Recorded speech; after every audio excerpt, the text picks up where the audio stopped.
할렐루야. 지난 한 주간 평안하셨습니까? 더위가 기성을 부리지요. 이 한 주간 다음 주까지 잘 견디시고 또 새로운 계절을 맞이하며 추수를 준비하는 우리 모든 성도가 되기를 주님의 이름으로 축원합니다.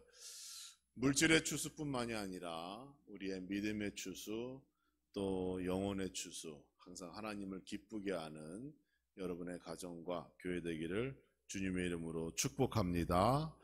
우리 옆에 계신 분들과 또 앞뒤로 함께 인사합니다. 우리를 필요를 채우시는 하나님 감사합니다. 인사하겠습니다. 시작. 우리의 필요를 채우시는 하나님 감사합니다.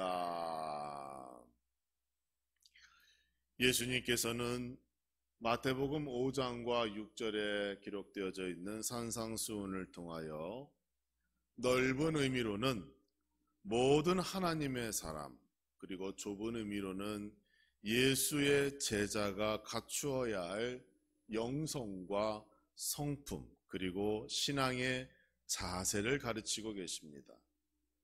팔복은 천국 백성이 얻어야 할 8가지의 복의 내용을 담고 있는데, 이 복은 물질을 의미하기보다 인간에게 있어서 가장 큰 복이 무엇이냐? 그것이 바로 천국이다라는 것을 우리 예수님께서 제자들에게 말씀하고 계십니다. 예수님께서 제자들에게 산상수훈의 메시지를 가르치시고 결론을 내신 것이 있는데, 그것이 마태복음 5장 48절의 말씀입니다. 그러므로 하늘에 계신 너희 아버지의 온전하심과 같이 너희도 온전하라. 이게 결론이에요. 하나님의 사람, 천국의 백성, 예수님의 제자가 누구인가를 결론 짓는 말씀이 여기에 있어요. 하나님의 온전하심 같이 하나님을 닮으라는 것이고, 오늘날로 말하면 예수 그리스도를 닮는 것이 바로 하나님의 백성, 하나님의 사람, 예수 제자의 모습이라는 겁니다. 따라서 우리도 하나님의 온전함이 무엇인가 알고 그것을 본받아야 합니다. 하나님과 예수님을 닮는 사람이 되어야 하는 것이고, 세상의 모든 그리스도인들이 하나님을 닮고 천국의 백성 되는 것을 인생의 첫 번째 목적으로 삼아야 합니다. 예수님께서는 마태복음 6장을 통하여 이 온전함을 완성시키기 위하여 더 구체적으로 설명하시고 계신데, 특히 예수님께서 제자들에게 하나님께 드리는 기도, 거기에 대하여 많은 분량을 할애하여 말씀하시는 것을 볼 수가 있습니다. 왜 예수님께서는 하나님이 온전하심 같이 너희도 온전하라, 모든 그리스도인들이 온전해야 된다라는 것을 강조하시며 그때에 이 기도를 더 중요시 말씀하신 것일까요? 그것은 기도가 그만큼 우리에게 중요하고 필요하기 때문입니다. 우리는 성경 66권을 통하여 하나님이 어떤 분인지를 알 수 있고 경험할 수 있습니다. 말씀을 읽으면 우리 하나님의 계획과 뜻과 그 마음을 알 수 있지요. 우리의 아버지 되시는 하나님을 닮기 위하여, 그래서 성경을 읽는 것이 우리에겐 필수적인 우리 신앙의 모습이 되는 것이죠. 하나님을 알기 위하여 성경을 읽는다면 하나님과 더 깊은 교제와 대화를 가능하게 하는 것이 바로 기도입니다. 그래서 우리 예수님께서 그 기도를 제자들에게 오랫동안 그리고 중요하게 강조하며 가르치신 거예요. 기도가 왜 중요할까요? 예수님께서 죽으실 때에 성경을 보면 많은 이적이 나타났습니다. 낮 12시부터 3시까지 하늘이 어두워 밤이 되었다라고 기록합니다. 성소의 휘장이 위에서부터 아래로 찢어졌다라고 기록합니다. 땅이 진동하고 바위가 갈라졌고 무덤이 열리고 죽은 성도들의 몸이 일어났다라고 사복음서에서 그 죽음의 현장을 기록하고 있습니다. 여기서 성소의 휘장이 둘로 찢어졌다라는 것, 이게 우리에게 중요하지요. 누구든지 예수님의 이름으로 하나님께 나아갈 수 있는 길이 열리고 은혜가 임했다는 것을 우리에게 말해줍니다. 여러분 생각해 보세요. 창조주 되시는 여호와 하나님, 세상을 주관하시는 그 하나님을 내가 그 어떤 거리낌 없이 직접 만나고 그 앞에 나아갈 수 있다는 것, 이것이 얼마나 큰 우리에게 축복입니까? 예수 그리스도께서 죽으심으로 말미암아 이제 우리는 하나님께 직접 나아가고 직접 간구하고 직접 기도할 수 있는 축복을 얻게 된 것이에요.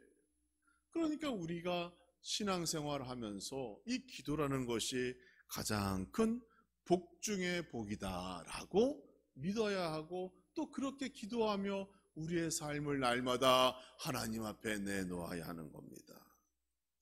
그래서 예수님께서는 하나님을 만나는 방법, 이 대화의 중요성, 기도를 강조하시면서 기도의 본을 보이셨는데, 그게 마태복음 6장 9절에서 13절까지 기록되어져 있는 주기도문이라고 하는 기도입니다. 이 주님의 기도문은 크게 두 부분으로 나누어져 있어요. 마태복음 6장 9절과 10절까지의 기도는 이렇습니다. 여러분 잘 아시죠? 그러므로 너희는 이렇게 기도하라. 하늘에 계신 우리 아버지여, 이름이 거룩히 여김을 받으시오며 나라가 임하옵시며 뜻이 하늘에서 이루어진 것 같이 땅에서도 이루어지이다. 이게 앞부분이에요. 예수님께서는 이 기도를 통하여 가장 먼저 하나님께 영광을 돌리는 기도가 우리에게 필요하다라고 가르치시는 거예요. 우리는 너무도 급해요.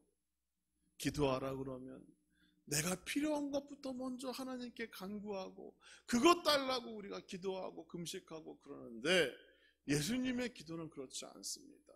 예수님은 가장 먼저 하나님께 영광을 돌리는 기도를 드리라고 우리에게 말씀하고 있는 겁니다. 하나님의 통치가 이 땅에 가득하기를 원하시는가요? 하나님의 응답이 이 땅에 충만하기를 원하시는가요? 하나님의 실존을 믿고 그 하나님께 기도하시는가요?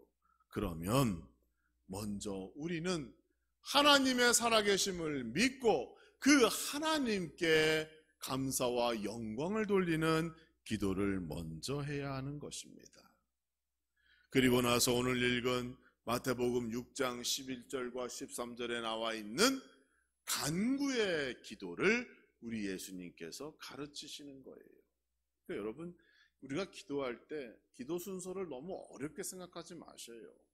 가장 먼저는 하나님께 영광을 돌리는 기도를 드리고, 그리고 나서 예수님이 알려주신 대로 우리에게 일용한 것, 필요한 것을 구하는 간구의 기도를 드린다. 이렇게 기도의 순서를 정하시고 기도해 보시면 더 기도가 풍성해지는 것을 여러분 경험하게 될 겁니다.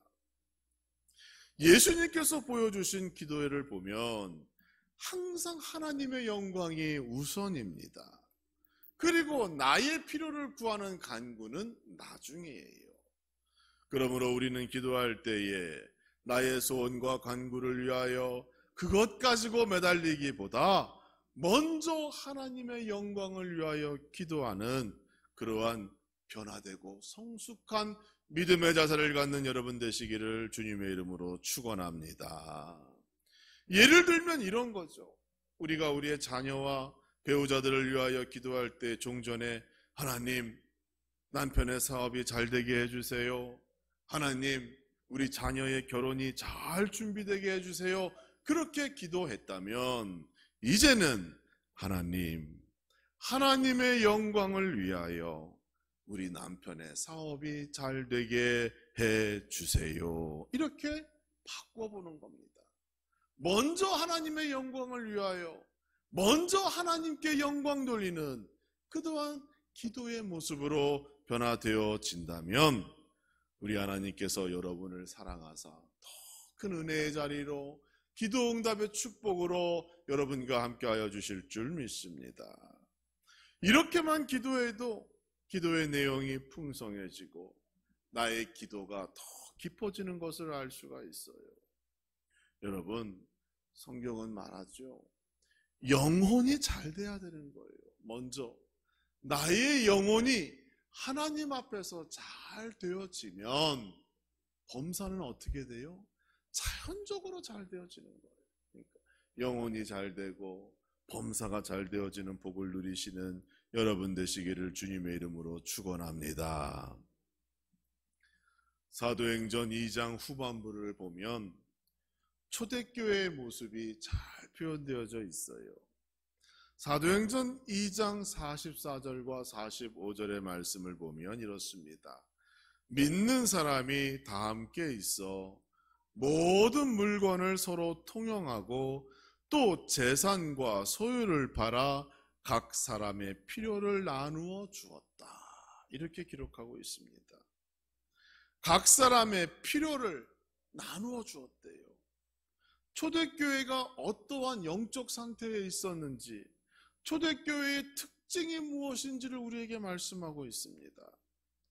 자신의 소유를 아낌없이 팔았어요. 그리고 필요한 사람에게 그 필요를 채워주었어요. 이것이 초대교회의 모습이고 천국이 바로 이와 같은 축복의 장소가 된 것인 줄 믿습니다. 여기서 우리는 하나님이 원하시는 삶의 모습인지 그게 무엇인지를 알 수가 있는 거죠.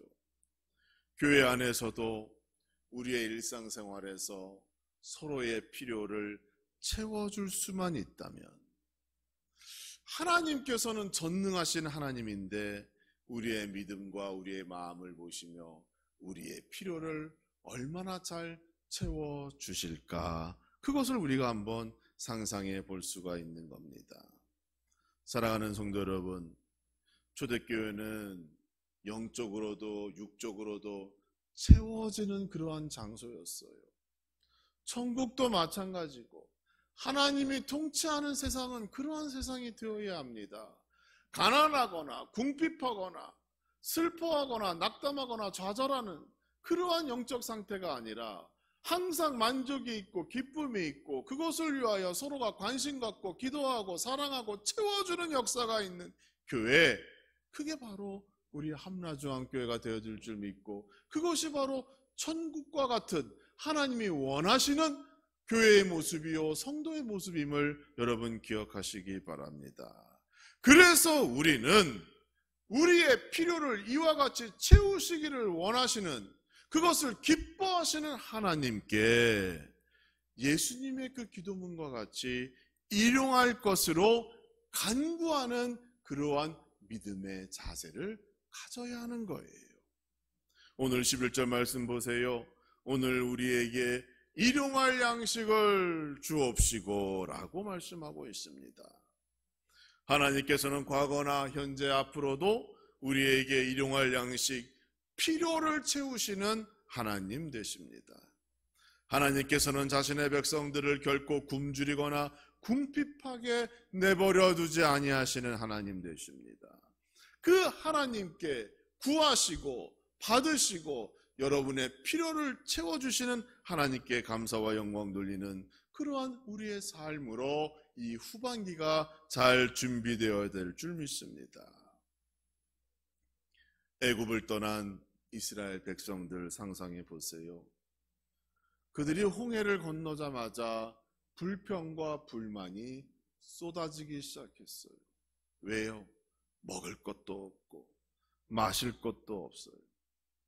황량한 광야를 보면 절망입니다. 그곳은 생존에 어떠한 이유가 있는 것이 아니에요. 죽음만이 있는 곳이 광야예요. 애굽에서 노예로 살 때는 그래도 그때 먹는 문제는 없었는데 정작 모세를 따라 광야에 나와보니 먹는 것도 문제고 입는 것도 문제고 밤에는 춥고 낮에는 덥고 어디 하나 마음 평한 곳이 없는 거예요. 그러니까 불평하고 불만이 날마다 가득가득한 겁니다. 사실 그들에게 조금의 믿음이라도 있었더라면 이런 문제로 고민하지 않았을 겁니다. 그들이 경험했던 애굽에서의 그 10가지 재앙, 그것만 보세요. 하나님께서 얼마나 백성을 사랑하사 자기의 백성을 보호하시고 지키시는 사랑의 하나님인 줄 그들이 믿었더라면 단지 먹는 문제, 입는 문제로 그들이 고민하지 않았을 겁니다. 그런데 당장의 배고픔으로 하나님을 잊어버리게 되었어요. 그럼에도 하나님께서는 그들에게 만나와 메추라기를 40년 동안 준비하사 그들이 배고프거나 굶주리는 일이 없도록 우리 하나님이 역사하여 주셨다는 겁니다. 만나가 뭐예요? 만나는 하늘에서 내리는 과자와 같다, 이렇게 기록하고 있잖아요. 그런데 만나는 하루에 그 백성들이 가져가야 할 양이 정해져 있었다는 거예요. 성경에 의하면 매일 1인당 한 오멜씩만 취하도록 되어 있는데 한 오멜이라고 하는 단위는 오늘날로 2.2리터를 얘기해요. 그러니까 여러분, 큰 생수통 하나, 그게 하루에 그들이 얻을 수 있는 만나의 양입니다. 그리고 6일째에는 다음 날이 안식일이기 때문에 이것의 2배까지를 그들이 취하도록 되어 있어요. 만약에 욕심부려서 남들보다 더 많이 갖고 숨기고 감추고 보관하면 성경에 뭐라고 기록해요? 냄새가 나고 벌레가 났다, 이렇게 기록하고 있습니다. 왜 하나님께서는 매일같이 이렇게 정해진 양으로만 그들에게 만나를 허락하셨을까? 바로 하나님은 일용할 양식을 우리에게 제공하시고 그 하루에 필요한 것들을 채우시는 하나님이시며 인간의 생사화복이 생명이 하나님 손에 달려있음을 그들에게 훈련하고 가르치기 위하여 그렇게 정하신 겁니다. 예수님께서도 그 일용할 양식을 구하라고 기도로 말씀하셨어요. 그 양식은 음식만을 의미하는 것이 아닙니다. 현대 사회에 살아갈 때에 우리 하나님께서는 우리의 필요를 채우시기 때문에 오늘날 음식뿐 아니라 물질과 같은 우리의 필요 모든 것을 그 일용할 양식을 구함으로 인하여 채워주신다는 약속을 하고 있는 겁니다.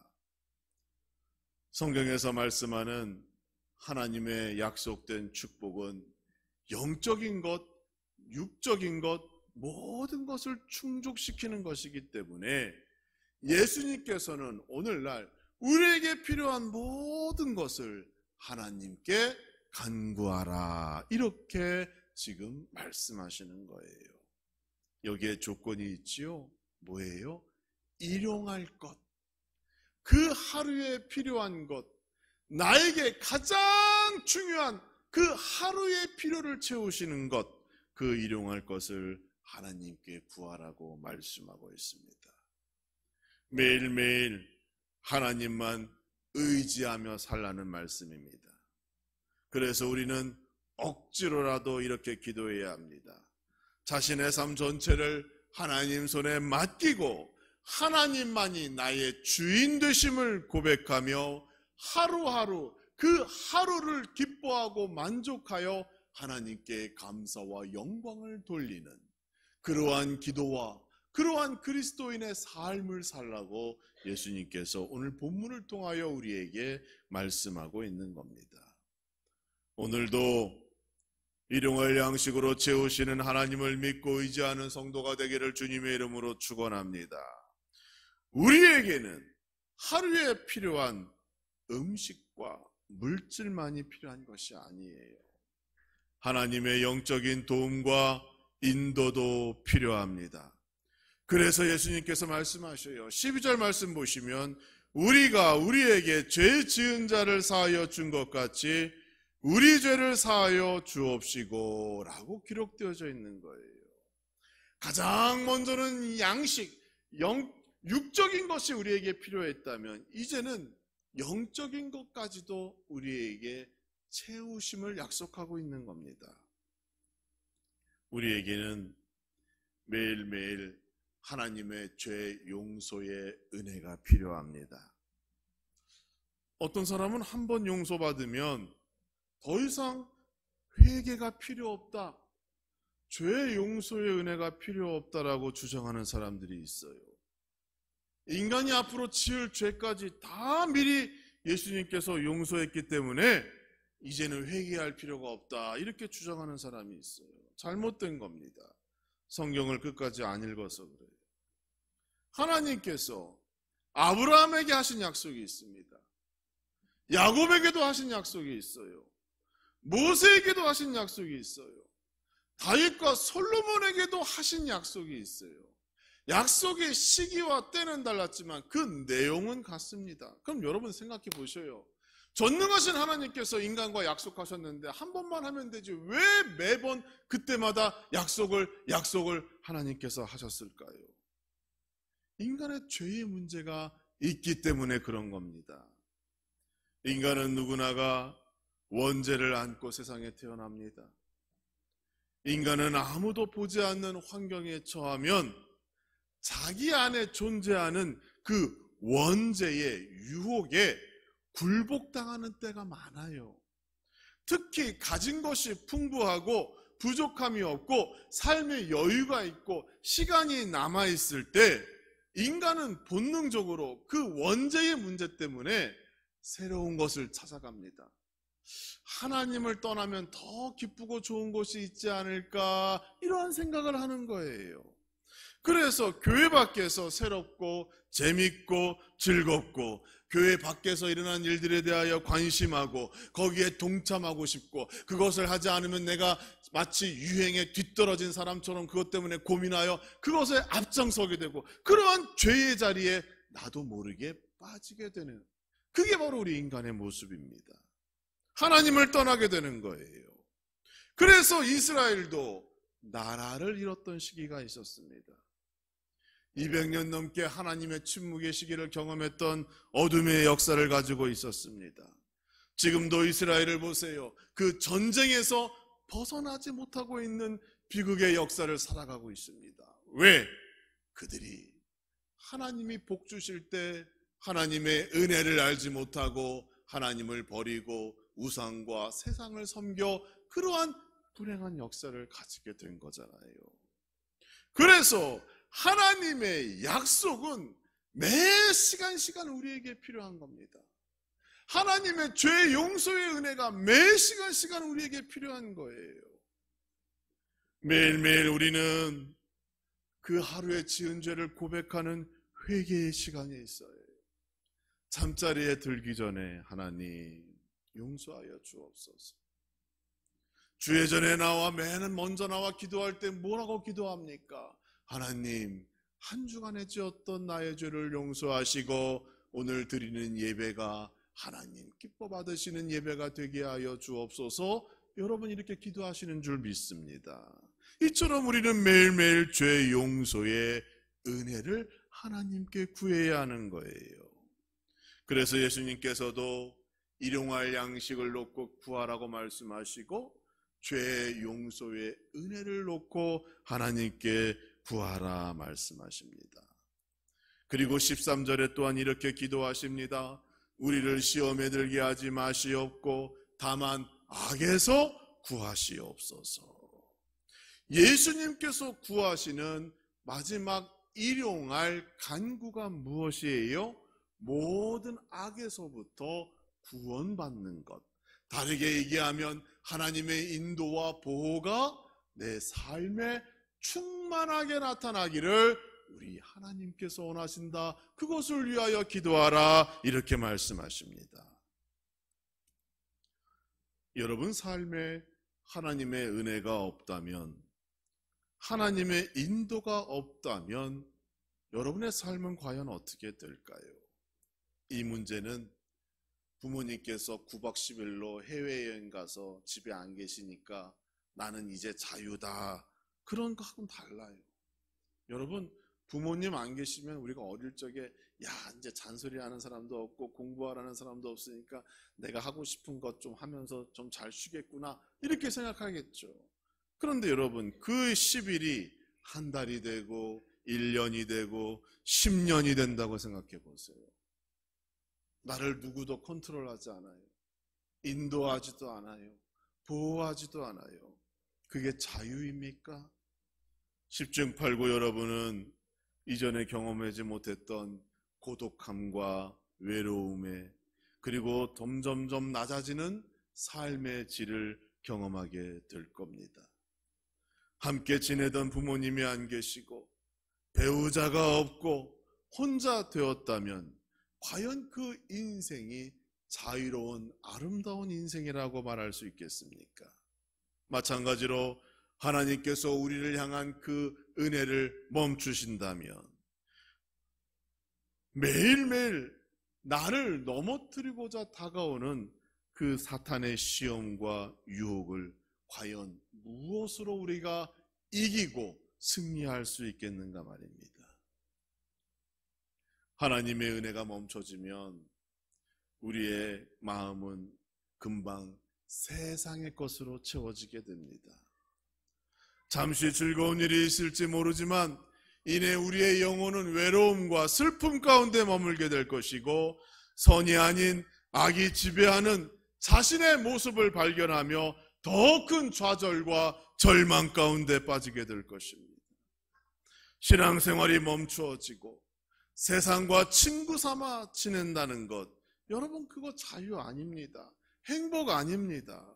그래서 우리는 악에서 날마다 구원받는 성도가 되기 위하여, 하나님의 보호가 인도가 넘치는 가정이 되기 위하여 기도해야 하는 거예요. 예수님께서 이를 위하여 일용할 것으로 날마다 채워주시는 하나님께 기도하라, 이렇게 우리에게 말씀하고 계시는 겁니다. 사랑하는 성도 여러분, 우리의 필요를 아시고 우리의 필요를 채우시는 하나님께 구하시기 바랍니다. 그러나 거기에는 순서가 있어요. 가장 먼저 하나님의 실존을 인정하시고 하나님의 영광을 구하시기 바랍니다. 그리고 구하실 때 우리 인간의 욕심이나 욕망으로 인하여 구하는 것 아니요, 나의 필요를 채우시는 하나님께 그날에 필요한 일용할 것을 매일 구하시고 매일 하나님으로부터 공급받으시는 여러분 되시기를 주님의 이름으로 축원합니다. 하늘에서 내리는 만나와 같은 그 일용할 것들, 하늘의 양식과 죄 용서의 은혜와 그리고 모든 악에서 구원을 얻으시는 여러분 되시기를 주님의 이름으로 축원합니다. 후반기를 바라볼 때에, 이제 이 여름이 지나고 가을을 맞이할 때에 이러한 기도의 제목으로 기도 응답도 풍성하고 마음껏 하나님께 충성하고 하나님께 드려도 부족함이 없는 여러분의 거룩한 가정, 거룩한 우리 함라중앙교회 되어지기를 주님의 이름으로 축원합니다.